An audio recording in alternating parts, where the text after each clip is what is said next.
Saúde, estamos de volta. Nosso Saúde e Bem-Estar. A gente está falando sobre a importância dos exames preventivos, a importância do check-up, a importância de uma atenção com a saúde, principalmente quando a gente está bem. Essa que é a hora de se preocupar. Fica até mais barato e mais prático cuidar da saúde com saúde. No primeiro bloco, a gente conversou com o Dr. Cássio Jabbour, que falou sobre a importância de fazer os check-ups, né? Os check-ups já fechados como um pacote completo para ter uma avaliação mais completa também, fazer isso de forma rotineira, fazer isso, por exemplo, no dia do seu aniversário, se dar esse presente. E agora, nesse segundo bloco, a gente avança mais no assunto. A gente fala de exames em geral, vamos conversar também sobre medicina do trabalho. Aqui no estúdio, quem está conosco é o Dr. Carlos Rodrigues, que é clínico e coordenador de saúde do Hermes Pardini. Bem-vindo, doutor. Tudo bem? Obrigado, tudo bem. Obrigado pelo convite. Estou muito feliz de estar aqui, Fernando. Alegria recebê-lo aqui. O senhor é médico do trabalho? Sim. O trabalho talvez tenha sido uma das áreas assim mais afetadas depois da saúde, né? Na pandemia que a gente ainda atravessa, né? Como é que a medicina do trabalho está se adaptando a essas novas condições, doutor? É muita transformação, né? Uma coisa que foi muito nova, que surgiu, que não existia antes, é, por exemplo, o home office, o trabalho de casa. E no trabalho de casa, um dos grandes desafios que surgiu foi em como lidar com a questão da ergonomia. Geralmente as pessoas que estão trabalhando de casa têm trabalhos mais administrativos, né? Trabalham ali com o computador, digitando. E para esse público, ter o móvel certo e trabalhar na posição correta é fundamental para evitar lesões ergonômicas, para evitar lesões relacionadas ali à digitação, à posição dos ombros, do pescoço, o nível da tela. Então, essa foi uma grande transformação que aconteceu para todo mundo e as empresas, os setores de medicina do trabalho foram aprendendo ali, junto com os trabalhadores, quais que seriam as melhores estratégias. As transformações foram inúmeras, mas eu acho que a maior delas foi essa questão do trabalho remoto e como cuidar dessa pessoa que agora está longe da empresa, né? Que a empresa quer cuidar dos seus trabalhadores. Como que você cuida de alguém que está distante de você? É uma outra coisa que a gente precisa aprender. Exatamente, e vai aprendendo no percurso, vai aprendendo enquanto o caminhão está rodando, né, doutor? Não dá tempo para parar, para fazer... Trocar a roda com o carro andando, famoso. Trocar a roda com o carro andando. E a própria consulta, o mecanismo da consulta também teve que se adaptar, porque ela também foi feita à distância muitas vezes, né? Sim, durante um período foi usado, né, a telemedicina e ela continua sendo muito útil até para reduzir a circulação das pessoas ali. Então, nas situações em que as pessoas principalmente estão com sintomas respiratórios, eu acho que a telemedicina ela tem desenvolvido um trabalho importante, né? Se todas as pessoas hoje, por exemplo, que tiveram sintomas respiratórios, né, que estão com ali a suspeita da Covid, tivessem que se deslocar até um pronto atendimento, esses pronto atendimentos iam ficar lotados. Então, você ter ali uma opção que vai ser à distância, uma opção que a pessoa vai continuar na sua casa, é uma proteção para ela, é uma facilidade para ela e é uma proteção para a comunidade também. Mas durante a pandemia, no período mais crítico, independentemente dos sintomas, não tinha como sair de casa, né, doutor? Aí tinha que ser também direto ali, tela a tela, né? Sim, e aí nesse ponto foi muito bom também para que os pacientes não ficassem desassistidos. Então, por exemplo, alguém que fazia um tratamento psiquiátrico, né, o psiquiatra de repente fechou ali o consultório, não estava atendendo presencialmente, como que a pessoa ia continuar seu tratamento? Ela precisava de uma alternativa. E aí a telemedicina entrou e supriu aí essa demanda. No caso das avaliações de rotina com a medicina do trabalho, essas avaliações aí, elas também aconteceram assim, dessa forma? Não, elas ficaram suspensas durante um período e quando elas retornaram presencialmente. Na medicina do trabalho, o exame físico é muito importante. Né? Você vê o corpo do trabalhador, como uma boa parte das doenças relacionadas ao trabalho são doenças ortopédicas, é importante esse contato, esse exame físico, essa avaliação presencial. Então, a medicina do trabalho, o CFM não liberou o funcionamento por telemedicina. O que os serviços de saúde ocupacional utilizaram muito foram essas estratégias de apoio, de controle de saúde, né, principalmente de enfrentamento da pandemia. Isso, os serviços de saúde ocupacional utilizaram muito a telemedicina. Mas para aquela consulta que é obrigatória, anual, que todo funcionário tem que fazer, não foi liberado telemedicina. Mas agora já retomaram as consultas presenciais? Elas já estão no mesmo ritmo de antes? até um pouco mais acelerado, né? Porque demanda reprimida. Tem demanda reprimida, então a gente tem que ali conversar com aqueles trabalhadores, às vezes um trabalhador que ficou 1 ano e meio, 2 anos sem ser consultado, aí né, os serviços estão correndo atrás ali desse atraso para colocar tudo em dia. E como é que, na avaliação do senhor, como é que o senhor reencontra esse trabalhador e principalmente essa trabalhadora? Eu acho que as mulheres acabaram ficando muito sobrecarregadas pelo acúmulo de jornada em casa, o cuidado que já era necessário com a família, com os filhos, mas que tinha pelo menos uma rotina estabelecida, acabou misturando tudo ali. Essa sobrecarga para as mulheres emocionalmente teve sinais muito visíveis de problemas de saúde, né, doutor? O senhor percebeu isso na vivência de consultório? Sim, está muito claro que a questão de saúde central desse ano é a saúde mental, né? Nós tínhamos várias estratégias, nós tínhamos a nossa vida organizada de uma maneira em 2019. Agora, em 2022 para frente, é outra vida, né? O novo normal, está todo mundo procurando isso. E eu vi muito esses conflitos nas trabalhadoras e agora eu vejo que muitas delas estão começando a conseguir criar suas rotinas. Isso envolve muito colocar limites, né? Então, no início, né, do teletrabalho, muitos trabalhadores não tinham horário para terminar, algumas lideranças não tinham horário para contactar esses colaboradores, ligavam fora do horário, esperavam que os e-mails fossem respondidos com prazos muito curtos. Foi uma loucura isso, né? Foi. Uma loucura. E agora eu vejo que as pessoas estão começando a conseguir colocar os seus limites. Então, colocar aquele horário ali em que a pessoa vai parar, vai fazer um exercício físico, vai buscar o filho na escola, porque é muito central para a nossa saúde mental a gente ter esses limites, né? Essa separação entre o trabalho, a família e o lazer. Eu acho que isso está ficando mais claro, assim, de uma forma para toda a sociedade. Me chama muita atenção ver que nas mensagens nos aplicativos de mensagem, né, no famoso WhatsApp, muitas pessoas já colocam ali no descritivo mensagens comerciais, mensagens de trabalho só até às 8 da noite. Ou então, por favor, não mande áudio, né? Já está sendo necessário falar sobre isso, e isso está sendo dito da forma mais clara possível, né? Sim. E outros problemas também, né? As pessoas, por exemplo, estavam comendo na frente do computador, né? Vivenciei algumas vezes as pessoas fazendo reunião enquanto almoçavam, não faziam nenhuma pausa ali para comer, para prestar atenção no seu alimento, para aproveitar ali a comida. E aí as pessoas foram percebendo que isso as estava adoecendo, né? E agora é importante que as empresas tenham consciência disso, né? Que as empresas tenham consciência de que elas precisam apoiar os seus trabalhadores nessas mudanças, precisam apoiar os seus trabalhadores nessas decisões, nesses limites, para que a saúde mental seja preservada. E falar em saúde mental, num programa que a gente está falando sobre a importância de exames preventivos, de check-up, de leitura desses exames, é sabido que não existe um exame para você determinar o nível da sua saúde mental. O exame clínico não existe, né, doutor? Mas pela experiência que o senhor tem, os resultados desses exames, de um hemograma, dos exames que são pedidos periodicamente, já existe uma atenção para a leitura atenciosa desses fatores?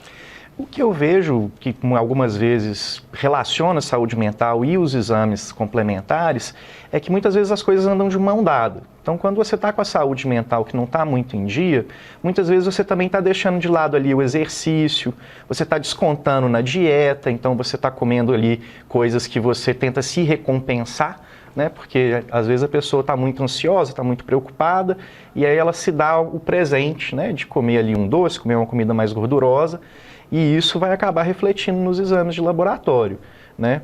Quando a gente está bem, a gente cuida de tudo do nosso corpo, né? A gente cuida da nossa alimentação, a gente cuida do nosso exercício, mas quando a gente está sobrecarregado, a gente está mal, às vezes as coisas vão se atropelando ali. Exatamente, faz todo sentido, né? Mas é preciso alguém para juntar as peças, né, desse quebra-cabeça, né? Porque Sim. Por si só a pessoa pode nem perceber que, tá desregulado aqui, tá desregulado ali, mas por que será? Às vezes é uma pergunta tão óbvia que é de tão fácil, é difícil de ser respondida, né? Sim, e esse que é o papel central do médico em avaliar esses exames. Às vezes o paciente está procurando pelo em ovo, né? Muitos chegam no consultório cansados, eles querem saber se eles têm algum problema na tireoide, né? Porque o hipotireoidismo pode causar cansaço, pode aumentar peso. Então, as pessoas têm muito isso, elas querem o exame complementar, elas querem aquilo que é mais tecnológico, aquilo que é mais novo, mas o que está faltando muitas vezes é olhar para dentro, né? É olhar para si mesmo, entender como que está aquele momento de vida, como que está a sua relação com a família, como que está a relação com o trabalho. E isso o médico vai fazer, né? Isso na consulta, na conversa, a gente vai ajudar ali aquela pessoa a perceber qual é o real problema. E o médico do trabalho tem essa função, esse olhar mais detalhado, porque o médico do trabalho ele vai ter uma visão bem clara sobre a função exercida, a forma como ela está sendo exercida, os exames que resultam do trabalho disso tudo, o que esse trabalho está fazendo com esse corpo, né? Sim, é importante porque você conhece a empresa, você conhece o momento pelo qual a empresa está passando e você tem ferramentas para atuar junto a essa empresa. Então, esse momento da consulta com o médico do trabalho, muitas vezes é um momento também para que o médico ajude a empresa a se reorganizar, né? Algumas vezes o tratamento está centrado no paciente, mas algumas vezes o tratamento está centrado em resolver uma situação conflituosa que está acontecendo no trabalho, em resolver uma questão organizacional ali dentro. Tá. Tem outra questão que a gente acabou não falando, mas que é muito importante para a saúde como um todo e que no exame você tem que dar um jeito de perceber, que é a questão da privação de sono, né, doutor? Que foi muito afetada também nas casas, as famílias, com essa rotina que virou de ponta cabeça. O sono acabou ficando no segundo plano, né? Eu acho que entrou muito nessa questão das pessoas não conseguirem se organizar com muita clareza, né? Mas a privação de sono realmente é um fator de risco para hipertensão, para obesidade, para o diabetes. A privação de sono reduz a memória, reduz a nossa capacidade, né, de pensamento. É um problema seríssimo e que pouca gente olha para ele com seriedade, principalmente porque a gente tolera bem 2 meses ali com uma jornada de sono reduzida, a gente ainda tolera, né? E os sintomas vão acontecendo aos pouquinhos e às vezes a pessoa confunde, né? Acha que é só um cansaço, é só uma questão ali das responsabilidades que está tendo, mas isso pode ter vindo ali pela privação mesmo das jornadas de sono, né? A investigação é muito também da conversa ali, né? Porque às vezes é o colesterol que está atrapalhado, às vezes o triglicérides está fora do prumo, mas o problema está lá atrás, como o senhor mesmo disse, né? É algo da saúde mental, é a privação de sono que está repercutindo ali em um exame que aparentemente não vai indicar algo mental. Sim, e é algo que aconteceu com todos e de repente nem precisa ser pela privação de sono ou por excesso de trabalho, mas pode ser simplesmente pela perda do nosso amparo, né? Nós tínhamos muito mais contato com os nossos amigos, com a nossa família, nós tínhamos mais lazer antes dessa pandemia. E algumas pessoas, só pela perda dessa rede de amparo, dessa rede ali que ajuda ela a conviver, né, com o seu dia a dia, com a sua ansiedade, isso já destabilizou a pessoa. Então, às vezes, a pessoa nem entende muito bem porque ela não se acha cansada, ela não está se vendo trabalhando horas demais, mas ela perdeu muitas coisas que lhe davam prazer na vida. E isso também gera adoecimento. Sim.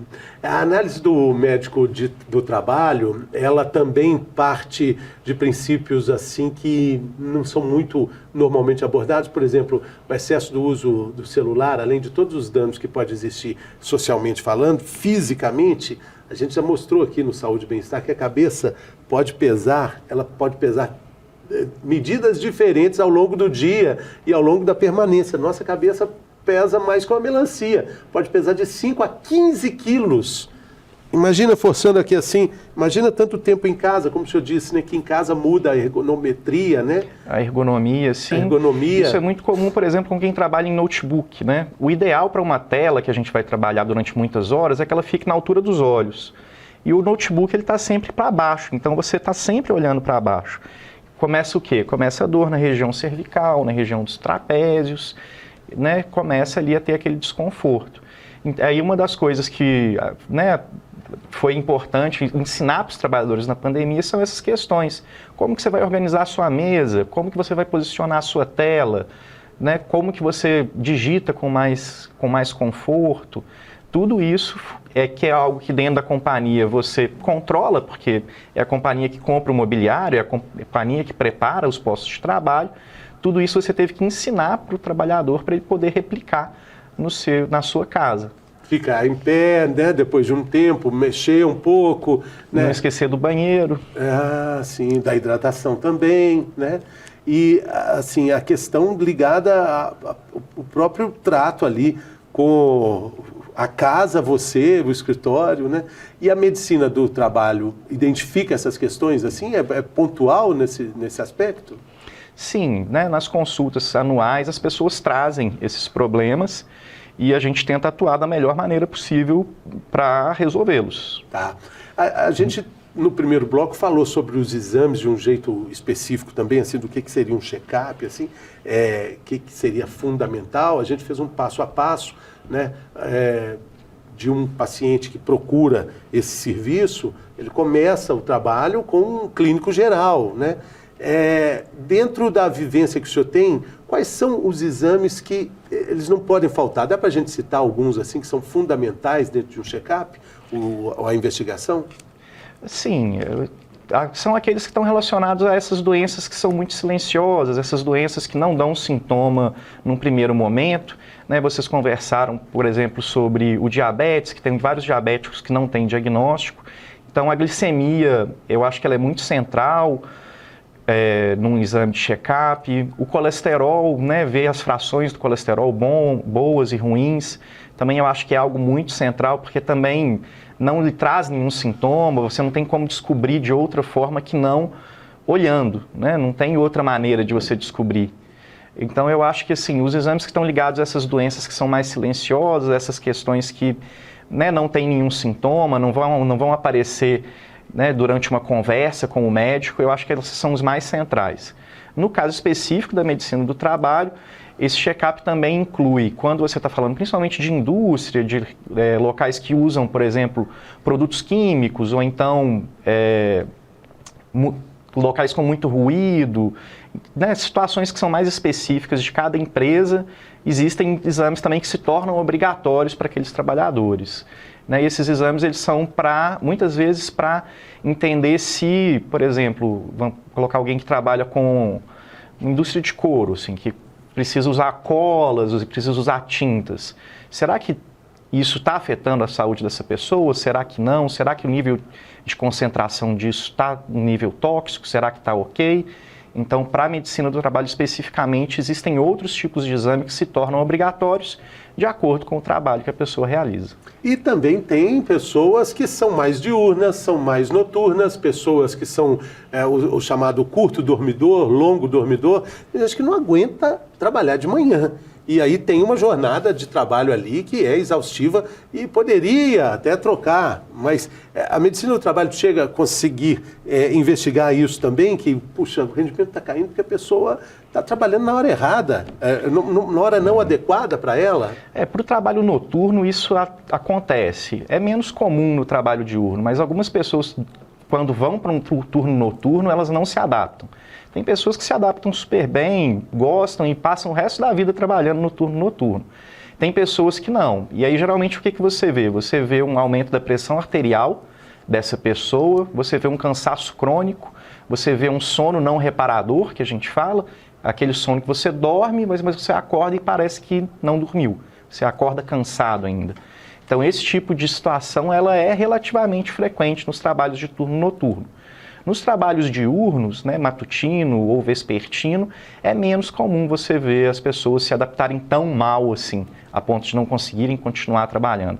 Mas no turno noturno isso realmente é muito comum, e aí a indicação realmente é ali pela troca, né, remanejamento desse turno. De uma forma geral, falando de exames, entre homens e mulheres, dá para fazer uma distinção assim de quem se preocupa mais com essa rotina de cuidados e exames? As mulheres, com certeza, elas têm esse hábito mais arraigado, né? Porque as mulheres, desde que elas começam a vida sexual, elas já têm uma consulta anual com o ginecologista e obstetra. Então isso é algo que é mais da rotina delas. Os homens, como eles não têm essa mesma rotina desde muito jovens, e também tem uma característica, né, da masculinidade tóxica que as pessoas falam, né, do cara querer se sentir durão, querer se sentir muito forte, que às vezes faz com que eles procurem menos os médicos. Então eu acho que nesse ponto as mulheres são mais corretas e olham com mais cuidado. E ainda tem, né, essa imensa bobagem do medo do exame de próstata, né, que é fundamental, recomendadíssimo e pode salvar vidas, mas existe toda essa aura de, pode dizer sem medo, dizer que é uma bobagem essa questão em torno do exame, né? Mas e hoje, Fernando, nem são todos os pacientes que têm a indicação do exame de toque retal. Hoje essa indicação ela é mais individualizada, feita pelo clínico ou pelo urologista junto com o paciente. Vai depender ali do histórico familiar, de como que está o jato de urina daquele paciente. Em muitos casos a gente está seguindo só com o exame de laboratório. Então, mesmo esses que têm medo aí do toque retal, não precisam deixar de fazer seu check-up. Ele pode conversar com o clínico e se for um grande tabu para ele, se for um grande medo dele, o clínico pode tentar navegar ali usando só o PSA, só o exame que a gente colhe no sangue. Até a página 3. Depois vai ter que ser necessário em algum momento, né, doutor? Sim, em algum momento sim, mas hoje não é certo e anual, como era alguns anos atrás. Isso mudou um pouquinho. Médico do trabalho é mais bonzinho que o urologista, né, doutor? O urologista não seria tão parcimonioso assim, né? Agora, tem exames que precisam de um cuidado muito atento, né? Os exames com contraste, por exemplo, muitas pessoas têm receio de fazer esse exame, porque você toma aquele contraste, dá uma quentura assim, será que isso, meu Deus, será que isso vai dar algum efeito? Esses exames realmente eles são mais invasivos e eles, no geral, eles não estão indicados para fazer como check-up. Mas como indicação a partir de um check-up? Isso, né? Mas aí a gente realmente tem sempre que pesar, né? Risco e benefício. Tudo em medicina, todo procedimento tem seu risco e tem seu benefício. Se o risco é grande, né, a gente está falando ali de uma investigação que a gente está procurando possivelmente um tumor, um câncer, o benefício é muito grande de se fazer aquele exame. Então esses exames que são mais complexos e os contrastes eles podem dar reação alérgica também. Então ele é um exame que é um pouco mais arriscado do que uma radiografia comum, do que uma tomografia comum. Então eles têm que ser indicados com bastante parcimônia e sempre pesando isso. Pode ser que isso seja ruim para o paciente. Sim, existe o risco, mas qual é o benefício que ele está recebendo? O benefício é muito maior? Se a resposta for sim, segue para fazer o exame. Se a resposta for não, não existe um grande benefício, peraí, vamos segurar, vamos olhar outra opção, vamos ver o que a gente vai indicar aí para esse paciente. Doutora, o histórico dos exames faz muita diferença numa consulta? O paciente que tem ali guardado, tem ali documentado os exames anteriores, isso é importante? Hoje na internet está tudo muito facilitado, né? Os arquivos estão lá, né? Sim, é importante. Para a grande maioria dos exames faz muito sentido olhar o histórico. Hoje, os próprios laboratórios, né, no nosso grupo, a gente imprime o seu exame com o seu histórico anterior que você fez conosco. Então, o cliente que é cliente do Grupo Pardini há muitos anos já recebe o seu exame com seus resultados anteriores. Comparativos? Isso, os comparativos anteriores. Isso realmente faz muito sentido, ajuda muito no consultório, ajuda muito a tomada de decisão do médico, então é uma informação que é valiosíssima. Porque ali mostra todo o histórico dele, a evolução, como é que foi o controle, como é que ele lidou com a informação, né? Sim. E depois como é que ele retomou os cuidados ou não, né? Sim, e para pacientes que têm doenças crônicas, isso ajuda muito no tratamento. Então, se você sabe um diabético, né? O diabético ele está usando o remédio A e B, você viu que não deu um controle muito bom, você acrescentou o remédio C. Né, 1 ano, 2 anos depois, quando você estiver reavaliando, se você vai querer retirar um daqueles medicamentos, você vai poder olhar ali para aquele histórico, ver qual que era o medicamento que estava funcionando melhor. Então isso ajuda demais no consultório. Falando em medicamento, alguns remédios eles podem alterar resultados de exame. É importante que o médico saiba disso. Como é que funciona? Sim, é importantíssimo. Tem várias categorias de medicamento que alteram resultados de exame. Podem alterar parâmetros do hemograma, é muito comum. Podem alterar níveis de hormônio, também é bastante comum. Então é importante que o médico que está interpretando aqueles exames, né, que pediu os exames, saiba quais tratamentos o paciente faz. Não é para parar de tomar, faz do mesmo jeito. Quais são os mais contundentes assim que podem alterar o resultado? É uma boa pergunta. Por exemplo, pílula anticoncepcional, por exemplo, remédios de duração longa, controle para pressão arterial, todos esses, na consulta, o paciente tem que falar? Sim, eu diria assim, se fosse para elencar uma categoria de medicamento que é muito comum alterar exame, eu diria que os corticoides. Os corticoides, eles têm muito efeito colateral, então eles vão causar uma série de alterações ali que, se o médico não souber que o paciente está tomando corticoide, ele vai até pensar que ele está com uma síndrome de Cushing, está com alguma doença endocrinológica. Além disso, né, alguns medicamentos eles podem causar alteração como parte de um efeito colateral, então isso tem que ser explicado ali para o médico. De medicamento mais comum, por exemplo, o anticoncepcional não vai causar grandes alterações nos exames que não sejam relacionados ao hormônio, né? Ele vai mudar completamente o balanço hormonal da mulher, mas além disso, acho que não tem grandes efeitos. E a maior parte dos medicamentos para controle de hipertensão também não vão causar grandes alterações ali na fisiologia do paciente. Mas precisa falar. Precisa falar. Bom, doutor, muito obrigado pela sua participação aqui, valeu demais, sucesso aí na jornada, um abraço a todos os amigos lá do Hermes Pardini, volte sempre, vamos falar sempre sobre o autocuidado, que é muito importante. Obrigado pelo convite, Fernando, voltarei sempre que você me chamar. Com certeza, valeu. E eu também agradeço a sua companhia até aqui. Ficando o convite para você interagir conosco na nossa programação lá no YouTube. Já viu o nosso canal no YouTube? Tem tudo do canal Viver Brasil, todos os programas ali você vê novamente e principalmente você compartilha o conteúdo para pessoas que você sabe estão precisando e vão usar bem as informações aqui de saúde e qualidade de vida. Ficamos por aqui, mas voltamos por aqui também. Até a próxima.